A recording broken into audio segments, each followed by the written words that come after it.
I lied to my husband so I could spend the night with my lover, but we had an accident and now he doesn't want to come see me at the hospital.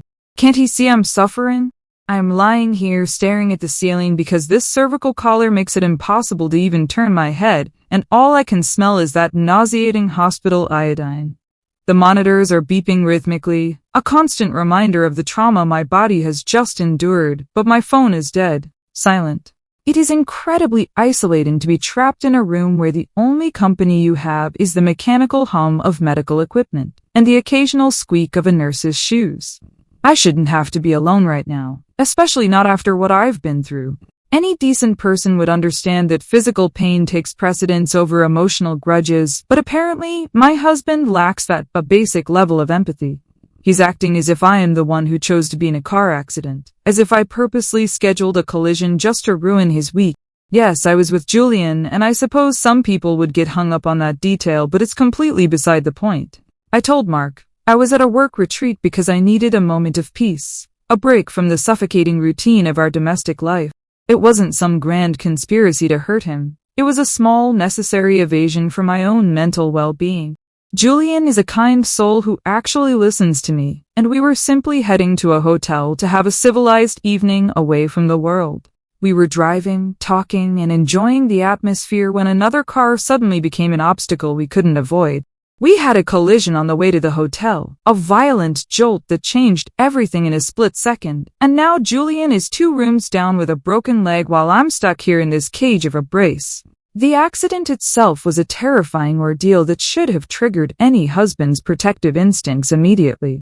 Instead of worrying about my shattered nerves or the possibility of internal bleeding, Mark is fixated on the logistics of where I was. What matters right now is that Mark knows I'm hurt and he hasn't shown up, which is a level of coldness I never thought him capable of. I've been through a literal car wreck, yet he is the one acting like the victim in this scenario.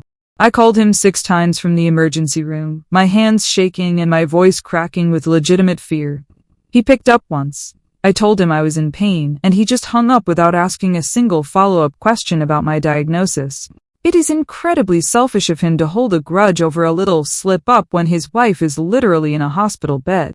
Marriage is in sickness and in health, isn't it? That is a binding oath, a sacred commitment that doesn't just disappear because you're feeling a bit piqued about a misunderstanding. He is failing his most basic duty as a husband right now by choosing spite over caretaking. I am the one who is physically compromised, unable to even adjust my own pillow, and he is sitting at home playing judge and jury.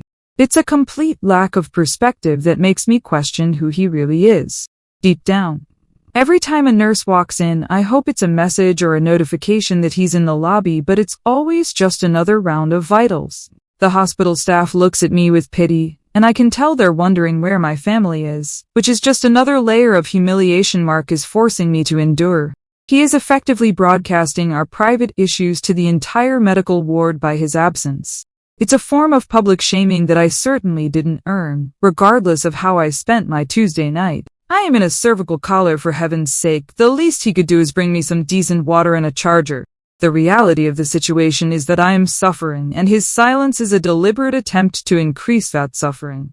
He thinks he's taking a moral stand, but he's actually just being a bully to someone who can't even walk to the bathroom unassisted. If roles were reversed, I would be by his side in a heartbeat because I understand that life is complicated and people make mistakes. I wouldn't leave him to rot in a sterile room just because I was upset about a text message or a lie. It shows a fundamental lack of character on his part that he can't set aside his ego for a medical emergency. I've spent hours rehearsing what I'll say to him when he finally grows a conscience and shows up. I want him to see the bruises on my chest from the seatbelt and the way I have to swallow through the pain in my neck. Maybe then he'll realize that his hurt feelings are nothing compared to actual physical trauma. He's always been a bit dramatic, but this is taking it to a level that is frankly dangerous for my recovery. Stress is bad for healing, yet he is intentionally piling it on with every hour he stays away. The doctor mentions something about a possible concussion, which explains why my thoughts are so focused on the injustice of this situation. I need someone to advocate for me, to make sure the nurses are giving me the right dosage, and that person is supposed to be Mark. By staying away, he is literally gambling with my health to make a point that nobody is even listening to. It's a very small-minded way to handle a marriage, especially one that has lasted as long as ours. He should be grateful I'm even alive to talk to him, even if he doesn't like the circumstances of how we got here. I am essentially a prisoner in this bed, and Mark is my jailer by proxy because he holds the keys to my insurance and my home. The fact that he can just hang up the phone while I'm crying in an air cubicle is something I will never be able to unsee. It's a betrayal of the highest order, far worse than anything I did with Julian. I was seeking a moment of connection. Mark is seeking to inflict maximum emotional damage during a physical crisis. There's no comparison between those two things, and any rational person would see that. This whole abandonment routine is just a way for him to avoid the hard work of being a supportive partner. He's using my mistake as a hall pass to be a terrible human being. And it's honestly disgusting to witness. I'm tired. I'm in pain, and I'm being treated like a criminal for having a life outside of my kitchen. This hospital bed feels like a tomb, and Mark is the one throwing the dirt on top of me with his silence. I just want to go home, but I can't even do that without the man who promised to protect me. Main story comments. Anonymous user 1 says you literally cheated and got caught because you had an accident while going to a hotel with another man. You can't seriously expect him to bring you flowers and pajamas while he's processing the fact that his entire marriage is a lie. Ops reply, that's irrelevant right now. My physical integrity is at stake, and he is being spiteful. A car crash isn't a processing moment, it's an act like a human being moment. But I guess some people prefer being petty over being helpful. Anonymous user 2 says Mark is probably enjoying the first moment of peace he's had in years now that he knows exactly who you are. He isn't abandoning you. He's protecting his own sanity from a woman who lies about work retreats to go to hotels with Julian. Ops reply, he's being a monster. You don't abandon a person in a neck brace regardless of what you think happened. It's easy for you to judge from your keyboard, but wait until you're the one who can't move your head and your supposed partner is ghosting you. Update 1. It's been 5 hours since my last update, and the level of neglect I'm experiencing is truly reaching a boiling point. My sister finally came by about an hour ago, but it wasn't out of the kindness of her heart or any sense of family loyalty. I literally had to beg her, crying into the phone until my throat hurt, just to get her to drive 20 minutes to the hospital. When she walked in, she didn't even hug me. She just stood at the foot of the bed with this look of pure, unadulterated judgment. I told her straight up, whatever I did with Julian doesn't give Mark the right to ignore my medical emergency. She had the audacity to sigh, as if my survival was an inconvenience to her weekend plans. The conversation didn't get any better from there because she kept trying to bring up the truth, as if that has anything to do with my fractured vertebrae. I reminded her that I am her blood and Mark is just a man she met a few years ago, but she stayed silent, which is just another form of aggression. I finally lost my patience and made her call Mark from her phone because I knew he was ignoring my number on purpose. It took 3 rings, and the second he answered, I grabbed the phone out of her hand with my one good arm. I didn't even let him say hello. I just started screaming that I needed my insurance card and my silk pajamas immediately. The hospital gown they have me in is a crime against humanity. It's scratchy, thin, and it's making my skin itch to the point of distraction. I explained to Mark that comfort is a vital part of the healing process and that he was actively hindering my recovery by withholding my belongings. I told him that if he had any shred of decency left, he would pack a bag and be here within the hour. Instead of apologizing for his behavior, he had the nerve to speak to me in this flat, robotic tone that made my blood boil. He told me to ask Julian's wife for help, and then the line went dead before I could even respond to such a ridiculous suggestion. I tried to call back immediately, but it went straight to voicemail, and when my sister checked her phone, she realized he had blocked her too. I'm vibrating with rage right now, which is actually making my neck spasms significantly worse. How can he be so petty as to bring Julian's wife into this when she has absolutely nothing to do with my medical care? It's a complete diversion tactic intended to make me look like the bad guy while he acts like a sociopath. I am the one in the neck brace, I am the one suffering, and he is out there playing games with my sister's contact list. My sister wouldn't even stay to help me talk to the nurses. She just left after Mark hung up, saying she couldn't be in the middle of this. In the middle of what? My recovery? It's amazing how quickly people turn on you the moment you aren't perfectly convenient for them. I am being subjected to psychological warfare by my own husband while I am physically incapacitated. He knows I can't leave this bed, so he's using his freedom to torture me with silence and snarky comments. The nurses keep coming in to check my blood pressure, and they look concerned, but they don't understand that the cause isn't the accident anymore. It's the stress of being married to a man who thinks infidelity is a valid reason to let his wife develop a skin rash from cheap hospital cotton. He is literally making my recovery harder with this petty, vindictive behavior. I deserve to be in my own pajamas, and I deserve to have my insurance card so I don't have to worry about the bill on top of everything else. It's a basic level of service that he owes me as a spouse, but he's too busy being offended to do his job. I asked the nurse if there was any way to get my things, and she just looked at me like I was crazy and suggested I call a friend. I don't want a friend. I want my husband to stop acting like a child and face the reality that I am hurt. He's trying to punish me by proxy, and it's honestly a very cowardly way to handle a conflict. If he has something to say, he should come here and say it to my face while I'm lying here helpless. But he won't, because he knows that the moment he sees me in this state, he'll realize how monstrous he's being. I'm currently staring at the door, waiting for anyone to show up with a bag of my things. It's not just about the pajamas, it's about the principle of the matter. You don't treat a human being like garbage just because you're unhappy with their life choices. We are talking about a car accident, a life-threatening event that should transcend any marital spat. But Mark is determined to make this about him and his feelings, as usual. He's probably at home right now, sitting in his favorite chair, feeling all self-righteous while I'm here breathing in bleach fumes. It's a disgusting display of ego that I won't soon forget.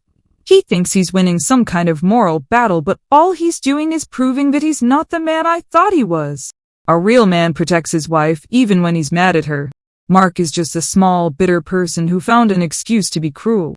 I'm gonna try to sleep, though. It's impossible with this itching and the constant beeping. I hope Mark realizes that every hour he stays away is another nail in the coffin of our relationship.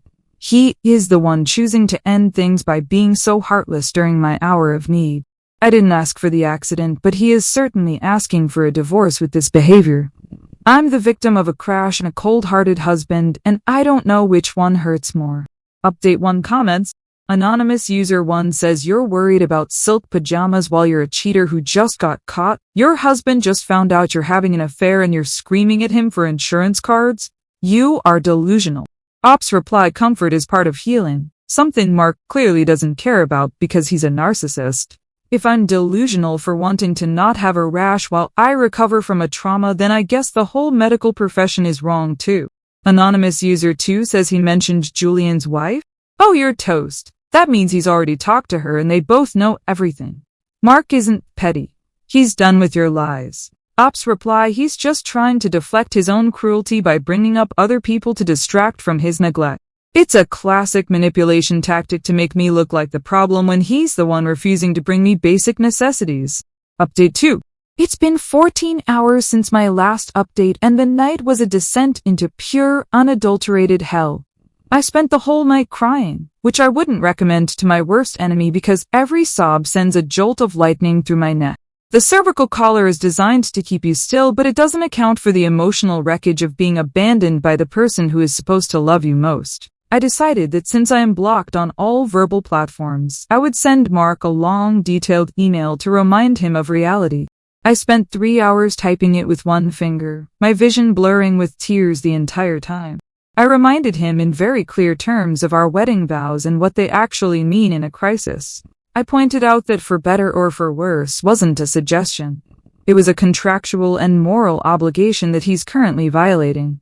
I told him that if he doesn't show up in the next 4 hours with my things and an apology, I will consider this a total abandonment of his marital responsibilities. I deserve an apology for being left alone in this sterile hole while he plays the silent martyr at home. He needs to understand that my infidelity, as he calls it, was a private matter, but his neglect is a public failure of his character. The nurse came in around 3 a.m. to tell me to calm down because my blood pressure was spiking to dangerous levels. I looked her right in the eye and told her she'd be stressed too if her husband was a heartless sociopath who left her to rot. She didn't really have an answer for that, probably because there isn't one. My situation is objectively horrific. I don't even care about the accident anymore. That was just a random act of fate. I care about the fact that I married a man who thinks a personal grievance is a valid excuse to skip out on being a caretaker. It's a very dangerous precedent he's setting, deciding which parts of the marriage contract he feels like following on any given day. If I had known he was this conditional, I never would have walked down the aisle with him in the first place. I'm sitting here questioning every year we spent together, wondering if he was always this cold under the surface. It takes a truly dark soul to ignore a woman in a neck brace who is literally begging for her husband. He's trying to rewrite the narrative to make me the villain, but his actions are far more damaging than a few nights at a hotel. I'm starting to think he's enjoying this power trip, knowing that I'm stuck here and he has all the control. It's a form of domestic abuse, really, withholding medical support and essential items to punish me for a personal choice. I've read about people like him on the internet. People who use silence as a weapon to break their partners down. But I'm not going to break. I'm going to keep demanding what is rightfully mine until he yields. He owes me his presence, his support, and his insurance coverage, and I won't let him hide behind his hurt feelings. The doctors are talking about discharging me soon, but where am I supposed to go if he's still acting like a lunatic? I can't exactly take an Uber in a neck brace and carry my own bags into an empty house. He's effectively making me homeless by refusing to communicate or coordinate my care. It's a level of malice that goes way beyond being mad about Julian. It's a systematic attempt to destroy my life while I'm at my weakest point, which is the definition of a coward. I've had a lot of time to think about Julian too. And while he's a lovely man, he's also injured and can't help me right now. It's ridiculous that people keep asking why he isn't the one here. He has a broken leg, for God's sake. Mark is the one who is healthy, mobile, and fully capable of being a husband, yet he chooses to be a monster instead. The comparison isn't even valid, but people love to use it to distract from Mark's blatant failure of duty. I am the only one actually thinking logically in this entire three-ring circus of a situation. I feel like I'm losing my mind in this room, watching the clock tick down my 4-hour ultimatum. Every time the door opens, my heart jumps, only to be crushed again when it's just a janitor or a technician. Mark is making a very loud statement with his absence, and that statement is that he is a cruel, unforgiving person.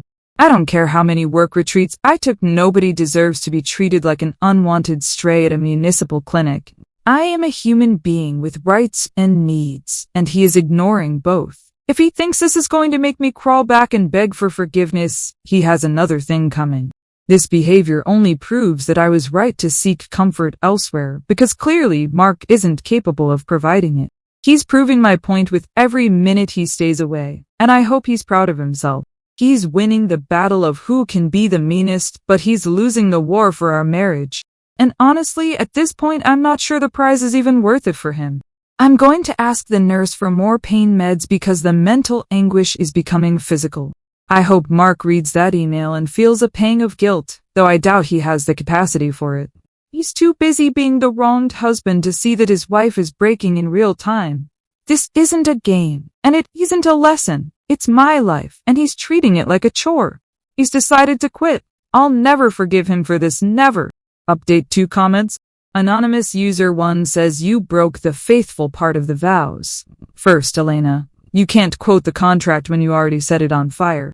Mark doesn't owe you an apology for not wanting to see the woman who just totaled her car with her lover. Ops reply 1 is a private mistake. The other is public neglect. They aren't the same thing at all, and the fact that you can't see the difference shows you have a very basic understanding of ethics. Neglecting a patient is a crime, having an affair is just a complication. Anonymous user 2 says, why isn't Julian taking care of you?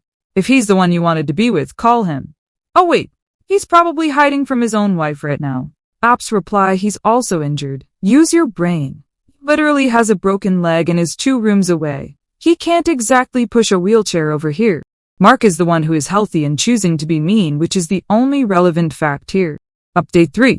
It's been 24 hours since my last update, and finally a glimmer of sanity has entered this nightmare. I got a message back this morning, not from Mark directly because he's still committed to his little silent protest, but from his best friend Steve.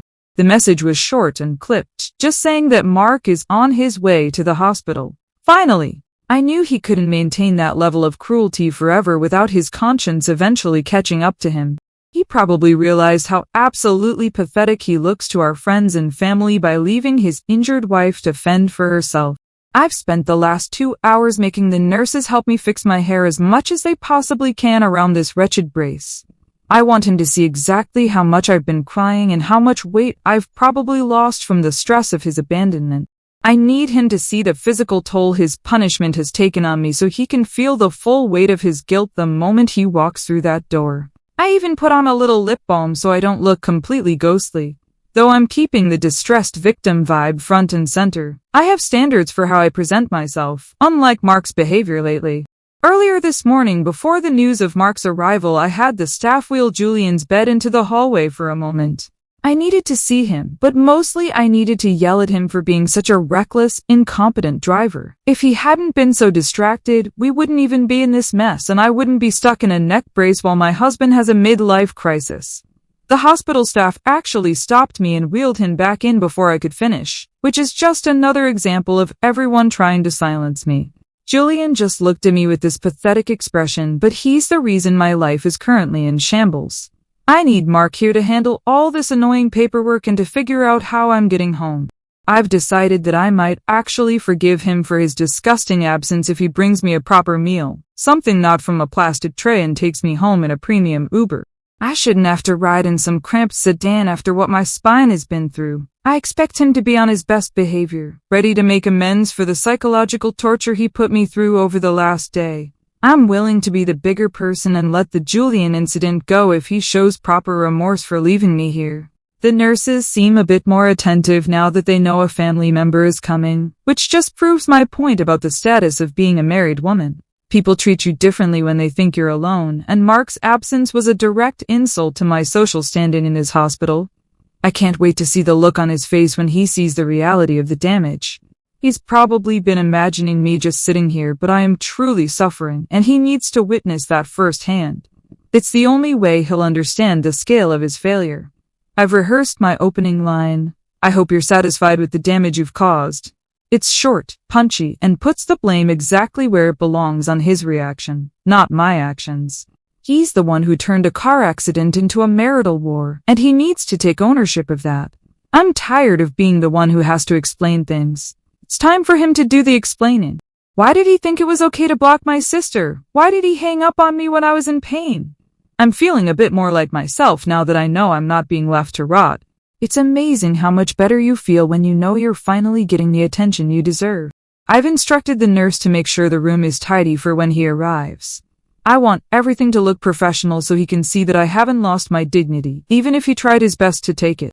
I am Elena, and I don't just go away because things get a little complicated. I'm watching the door like a hawk, waiting for that familiar silhouette to appear. I wonder if he's brought flowers, or at least my silk pajamas like I specifically asked for. If he comes empty-handed, it's going to be a very long afternoon for him. He has a lot of making up to do, and a simple, "I'm sorry" isn't going to cut it after 24 hours of ghosting. He needs to prove he's still the man who promised to cherish me, even when I'm not being perfect. I'm also curious to see if he tries to bring up Julian again. If he does, I'll just shut it down immediately by pointing at my neck.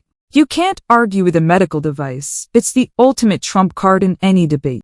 He's coming because he knows I'm right and he felt guilty, and that's the narrative I'm sticking to. Anything else is just him trying to save face after acting like a total sociopath. I'm ready for this. I'm ready to go home and put this whole accident chapter behind us. We can go back to normal as long as he realizes that his behavior was the real tragedy here. I'm a survivor, and I'm about to reclaim my life. Mark is just the supporting actor who finally showed up for his cues. Update 3 comments. Anonymous user 1 says he's coming to end it, Elena. He isn't coming because he felt guilty. He's coming because he finally has the paperwork ready. You're fixing your hair for a man who is about to walk out of your life for ops, replied nonsense. He's coming because he knows I'm right, and he finally realized that his silence was making him look like the bad guy. You clearly don't understand how long-term marriages work. We have a bond that doesn't just break over a car crash. Anonymous user 2 says you're in a neck brace and worried about hair for the man you betrayed, and you yelled at Julian while he's also injured? You truly are the center of your own universe. Ops reply, I have standards, unlike Mark's behavior lately, and I refuse to look like a wreck just because my husband is acting like one. As for Julian, he was the driver, so he deserves to hear exactly how his mistakes have impacted my life. Update 4. It's been 2 hours since my last update, and my life is over, and it's all Mark's fault.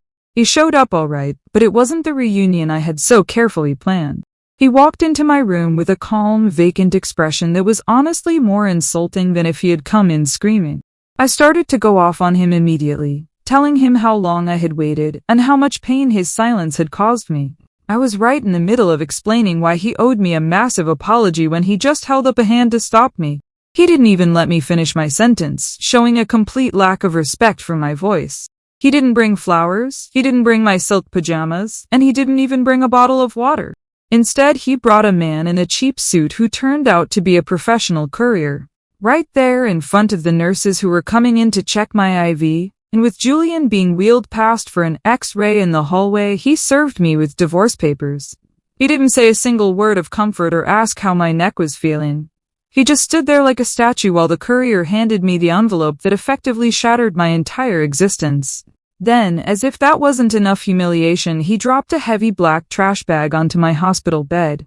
It landed right on my legs, making me wince in pain, but he didn't even flinch. He told me it contained my phone charger and my house keys, which he then informed me he had already changed the locks for. He also tossed a thick stack of papers on top of the bag, which I realized were printed copies of my GPS logs from the last month.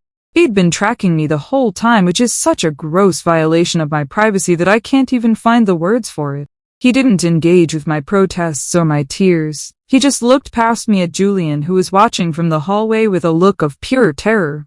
Mark just nodded toward me and said, "She's all yours, buddy," with this disgusting smug tone.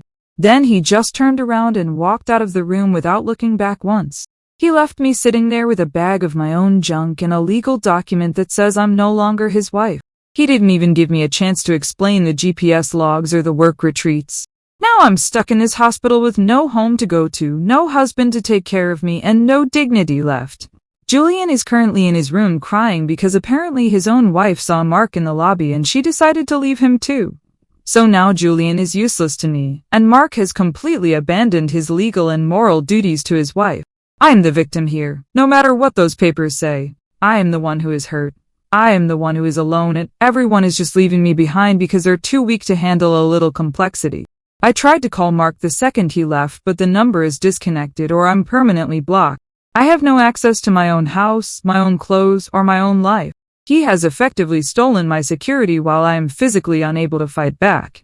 It's a calculated, cold-blooded move that proves he'd never truly loved me. If he had, he wouldn't be able to just drop a trash bag on a woman in a cervical collar and walk away. He is a monster, and the world should know what he's done to me. The nurses won't even look at me now. They just come in, do their jobs in silence, and leave as quickly as possible. I can feel their judgment, but they don't understand that I'm the one who has lost everything. Mark has turned everyone against me with his little dramatic performance in the lobby. He wants to play the wronged man, but he's the one who just made his wife homeless while she's in a neck brace. There is no universe where that is the right thing to do. I have nowhere to go when I get discharged tomorrow morning. I'm going to have to call my sister again, but I already know she's going to be just as difficult as she was yesterday. My whole support system has evaporated because Mark decided to be vindictive instead of supportive. It's a complete betrayal of the life we built together. I didn't ask for any of this. I just wanted a little excitement, and now I'm paying for it with my entire future. I'm sitting here looking at the GPS logs, and it's just so typical of Mark to focus on data instead of feelings. He doesn't care why I went to those places. He only cares that he can use it as a weapon against me. But it's a very small-minded way to view a relationship. A marriage is more than just a map of where you've been. It's about being there for the person when they're down. Mark failed that test completely, and he's trying to blame me for his own lack of heart. I am hurt, I am tired, and I am being treated like a criminal by the very person who promised to love me forever. This isn't justice, it's a tragedy, and I am the only one who seems to realize it. Mark thinks he's won, but he's just proven that he's a man who abandons his family when things get tough. I hope he's happy in our house with his new locks, knowing that his wife is suffering in a hospital bed because of his cruelty. I'm the victim, and I always will be.